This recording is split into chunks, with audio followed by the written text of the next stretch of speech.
Supreme Court review of orders ते judgements act का लदम करार सुप्रीम कोर्ट की जानिब तो जारी बयान किया गया है कि supreme Court review of orders ते जजमेंट्स एक्ट गेट्स का मुतफिका फैसला सुनाया गया है। सुप्रीम कोर्ट रिव्यू एक्ट आइन के खिलाफ है, जिसकी तफसीली वजूहत बाद जारी की जाएंगी। सुप्रीम कोर्ट के मुताबिक रिव्यू ऑफ ऑर्डर्स ते जजमेंट्स एक्ट के मुतलिक केस जस्टिस मुनीब अख्तर ने इजाफी नोट भी तहरीर किया है। सुप्रीम कोर्ट के फैसले किया गया है कि सुप्रीम कोर्ट रिव्यू एक्ट पार्लीमान की कानून साजी के इख्तियार तो तजावुज़ है। सुप्रीम कोर्ट रिव्यू एक्ट की कोई कानूनी हैसियत नहीं, लिहाजा इनू कलदम करार दिता जाता है। Supreme Court review of judgments से ऑर्डर्स एक्ट के खिलाफ दरखास्तों के फैसले लिए अदालत ने फ्रीकैन नू इलैक्ट्रॉनिक नोटिस भिजवाए सी। याद रहे कि 19 जून चीफ जस्टिस पाकिस्तान मुरताब बंदियाल, जस्टिस मुनीब अख्तर ते जस्टिस एजाजुल अहसन ते मुश्तमिल बेंच ने केस की 6 समाता करन तो बाद फैसला महफूज किया।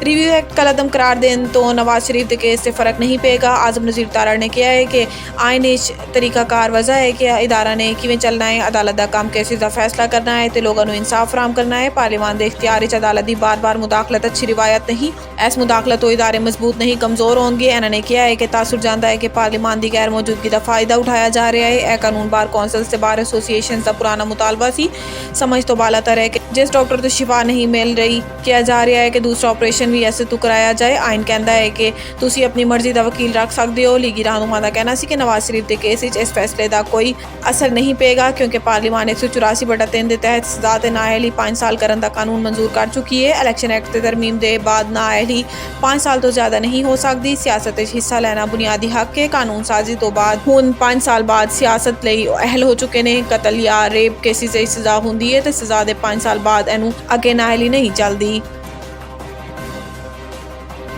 चेयरमैन तहरीक इंसाफ के 7 मुकदमात अबूरी जमानत की दरखास्त मुस्तरद। 9 मई वाक़यात के 7 मुकदमात चेयरमैन PTI की अबूरी जमानत की दरखास्तों से समात इंसदाद दहशतगर्दी लाहौर अदालत के जज एजाज अहमद बटर ने की। PTI की जानिब तो बैरिस्टर सलमान सफदर पेश होए तो मौकफ अपनाया है कि सब तो पहले इस्तदा है कि इस जमानत को मुलतवी कर दिता जाए।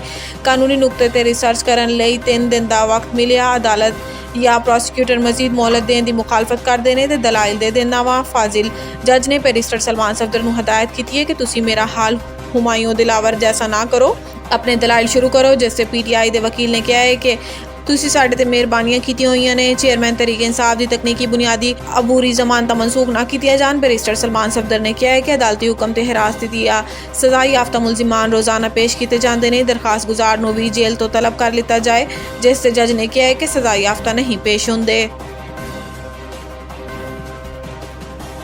निगरान वज़ीर आज़म की नामजदगी शहबाज शरीफ से राजा रियाज की मुलाकात आज दोबारा होएगी। वज़ीर आज़म शहबाज शरीफ के कायदे हज़ब इख्तिलाफ राजा रियाज अहमद के दरमियान निगरान वज़ीर आज़म की नामजदगी के मामले से आज इस्लामाबाद मुशावरत का दूसरा मरहला होएगा। वज़ीर आज़म ऑफिस की प्रेस रिलीज़ के मुताबिक वज़ीर आज़म शहबाज शरीफ ने आइनी तकाज़ा के मुताबिक कायदे हज़ब इख्तिलाफ को मुशावरत की दावत दी। इस सिलसिले पहली मुलाकात गुज़िश्ता रोज़ इंतहाई खुशगवार माहौल हुई, जिससे दोनों रहनुमाओं ने मुशावरत जारी रखने का फैसला किया। मुलाकात तो बाद मीडिया नाल गुफ्तगू करते हुए राजा रियाज अहमद ने किया है कि निगरान वज़ीर आज़म लई इन्होंने नामा का तबादला किया है। इन्होंने ऐसा तमाद का इजहार किया है कि शहबाज शरीफ तो मुशावरत तो बाद इतफाक राय तो निगरान वज़ीर आज़म की नामजदगी की जाए। जराए के मुताबिक शहबाज शरीफ ते नवाज शरीफ के दरमियान गुज़िश्ता रोज़ टेलीफोनिक रबता होया सी, जिससे वज़ीर आज़म की जानिब तो कायद नून लीग नू निगरान वज़ीर आज़म के मामले ते ओपोजिशन लीडर के नाल की जाने वाली मुशावरत ब्रीफिंग दी गई सी।